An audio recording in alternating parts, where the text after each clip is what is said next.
네, 다시 한번 예배 가운데 나오신 모든 분들 주님의 이름으로 환영하고 축복합니다.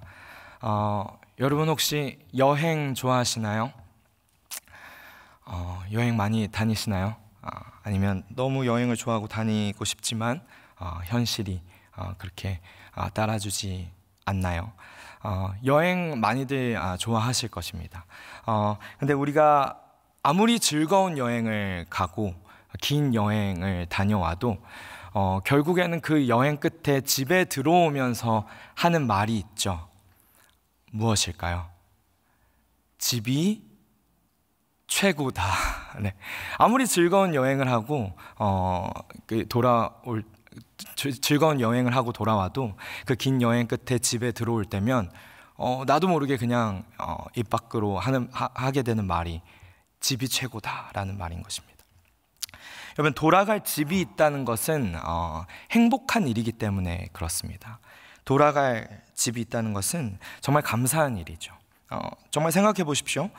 여행을 하는데 끝도 없고 돌아갈 곳도 없는 여행을 한다라고 생각해 보시면 사실 그 여행은 행복한 여행이 될 수 없을 것입니다. 여행이 아니라 그것 자체가 불행입니다.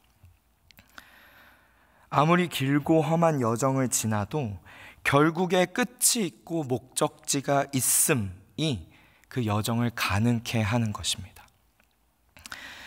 여러분, 신자의 삶, 그리스도인의 삶을 믿음의 여정이라고 표현을 많이 하는데 그것은 정말 맞는 말이죠. 근데 그 이유는 우리에겐, 신자에겐 정말 끝, 목적지가 있기 때문입니다. 돌아갈 곳이 있음이 그 여정의 가치를 결정합니다. 이 땅의 모든 것이 결국에는 여러분 다 무너질 것인데 모든 것이 다 무너질 때에도 우리에겐 소망이 있음은 그 모든 것이 오히려 우리에게 우리가 진정으로 속한 곳이 어디인지 무엇인지를 더 분명하게 알게 해주기 때문에 그렇습니다. 고린도후서 5장 1절에는 이런 말씀이 있습니다. 제가 읽어드리겠습니다. 고린도후서 5장 1절. 만일 땅에 있는 우리의 장막집이 무너지면 하나님께서 지으신 집, 곧 손으로 지은 것이 아니요 하늘에 있는 영원한 집이 우리에게 있는 줄 아느니라. 아멘. 결국 이 땅의 모든 것이 무너질지라도 오히려 그 모든 것이 우리로 하여금 내가 정말로 속한 곳이 어디인가 그것을 더 알게 해준다라는 것입니다. 땅에 있는 우리의 장막집이 무너지면 하나님께서 지으신 집, 곧 손으로 지으신 것이 아니요 하늘에 있는 영원한 집이 우리에게 있는 줄 우리가 아느니라 라고 합니다.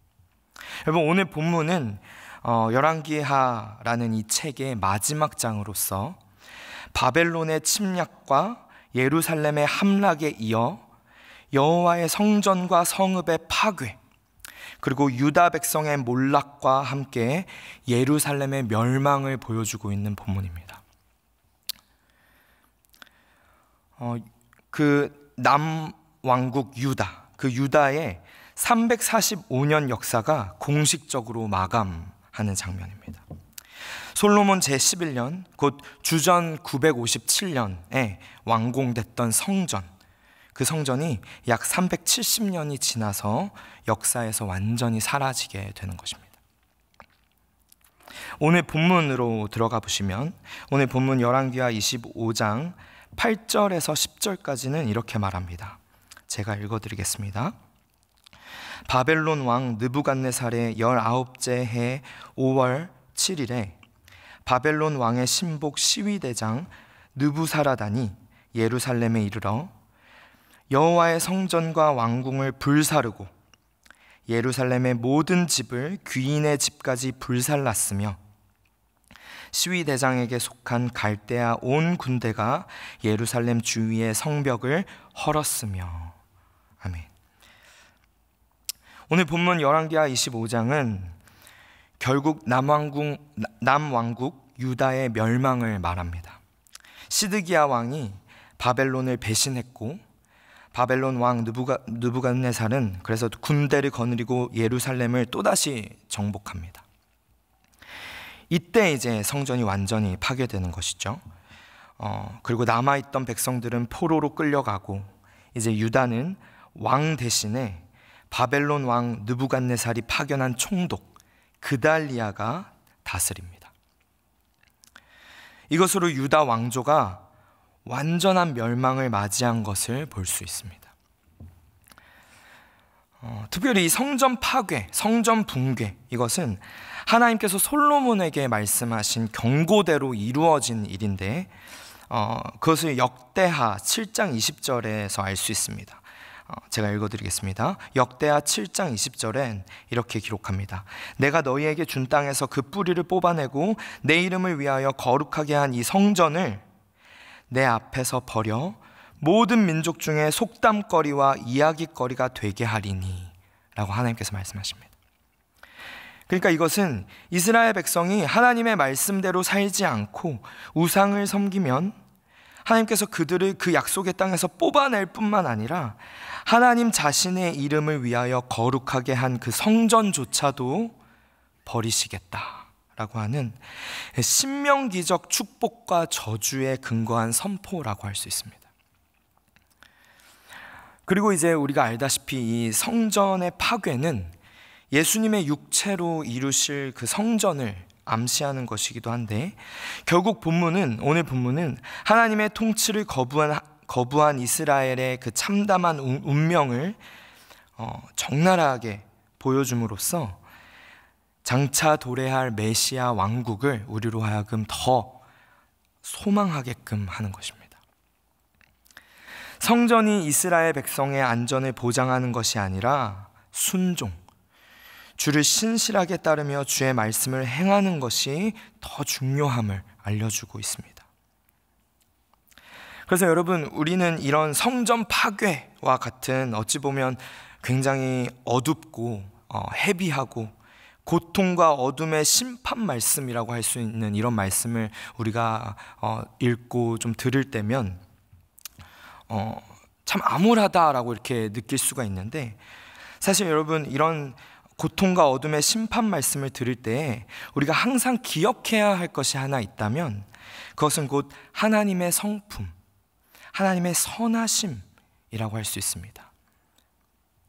그 이유는 왜 그러냐면, 여러분 생각해 보십시오. 선한 의인을 벌하는 신이 있다라고 한다면, 선한 의인을 벌하는 그 벌이 심한 벌이면 심한 벌일수록 우리는 그 신에 대해서 어떤 생각을 하게 될까요? 정말 악한 신이다라고 생각할 수밖에 없을 것입니다. 여러분, 정말로 선한 의인을 부당하게 벌하는 신이 있다면 그것이 심한 벌이면 벌일수록 그런 강한 고통과 강한 심판은 그 신의 악함을 입증하는 것입니다. 그렇기에 악한 이에 마땅한 벌로서 벌하는 신은 그 신의 선함을 오히려 또한 입증하는 것이라고 할 수 있죠. 그래서 여러분, 우리가 특히 구약 말씀들을 많이 읽을 때에 이런 심판의 말씀과 종말의 때를 예고하는 그런 어둠의 그 심판 말씀들을 들을 때면 그 하나님의 진노를 보면서 무서워할 때도 있지만, 더 들여다봤을 때 이것은 결국에 하나님의 선하심을, 하나님의 공의로움, 그 사랑에 따른 공의로움을 나타낸다는 것을 우리는 항상 기억해야 할 것입니다. 이어서 본문은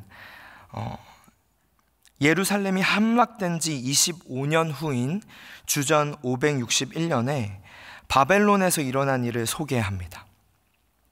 어떤 일인가 하면, 시드기야 직전 왕이자 시드기야보다 12년 먼저 바벨론으로 끌려간 여호야긴이 감옥에서 석방된 사건입니다. 본문을 함께 읽어보겠습니다. 열왕기하 25장 27절부터 30절까지 말씀입니다. 제가 읽어드리겠습니다.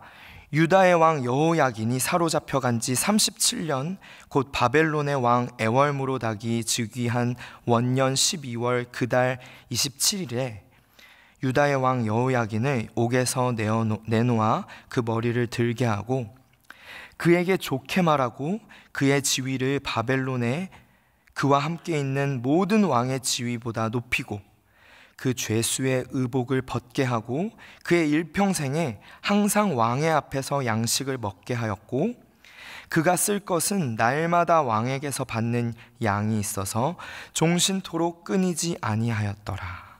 아멘. 여러분, 지금 이 읽은 이 25장의 마지막 부분을 차지하는 이 27절부터 30절까지 본문 말씀은 결국 완전한 멸망 가운데 하나의 소망의 빛을 남기며 끝나고 있는 본문입니다. 다윗 왕조가 완전히 사라진 것 같은데, 그렇게 사라진 줄 알았는데 바벨론의 포로로 끌려간 여호야긴이 남아 있었던 것을 이 마지막 파트에 가서 보여주고 있습니다. 그는 죄수의 옷을 벗고 왕 앞에서 양식을 받아 먹습니다. 포로 신분이지만 다윗 왕조가 지속되고 있음을 보여주고 있습니다. 그러니까 언약에 신실하신 하나님의 은혜입니다. 이스라엘의 왕들은 계속해서 패역함으로 멸망의 길로만 달리고 끊임없이 하나님을 배반하고 우상 숭배하며 타락한 삶을 살았는데, 그럼에도 불구하고 하나님은 하나님의 언약을 신실하게 이행해 가십니다. 다윗의 뿌리에서 예수 그리스도 메시아를 탄생시키겠다라는 언약을 이루시기 위해 다윗의 왕조인 여호야긴을 결국 복권시키는 그런 장면임을 우리가 볼 수 있습니다.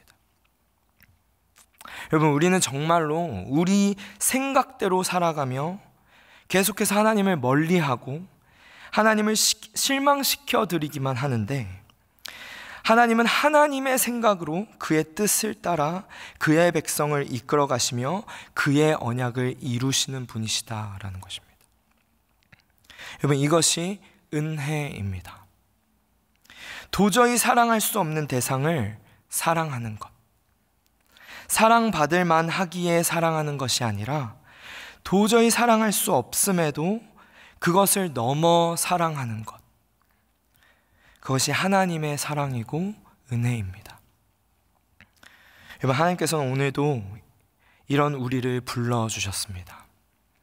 눈만 뜨면 죄를 짓고 틈만 나면 주를 외면하는, 너무나도 연약하고 그래서 악하기까지 한 신실하지 못한 우리를 불러 의롭다 칭해 주시고 기쁨을 이기지 못하신다 하시며 우리를 사랑하신다 하시는 그 주님께만 우리는 소망을 둬야 될 줄로 믿습니다.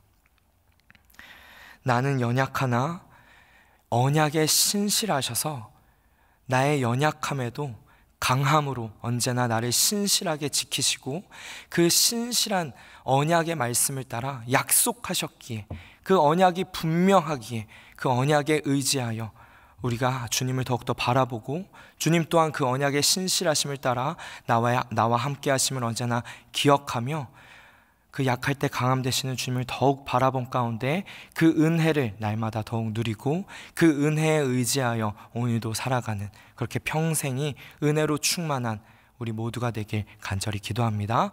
이 시간 함께 기도하시겠습니다. 이 시간 한 마음으로 같이 기도했으면 좋겠습니다.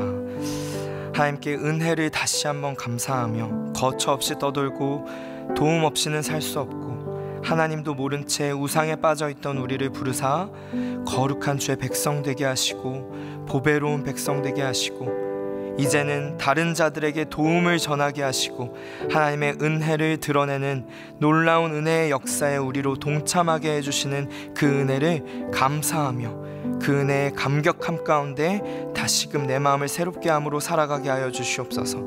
예배 가운데 주 앞에 순종하며 주께서 주시는 복을 누리고 그 복을 주위에 흘러가게 하는 참으로 복의 근원이신 주께 붙들려 쓰임받는 복의 통로가 되는 우리가 되도록, 그런 우리 각 가정과 우리의 교회가 되도록 하나님 역사하시고 인도하여 주시옵소서. 그렇게 함께 기도하고 개인의 기도 제목들을 전심으로 주께 올려드리며 함께 기도하시고 돌아가시면 되겠습니다. 함께 기도하겠습니다.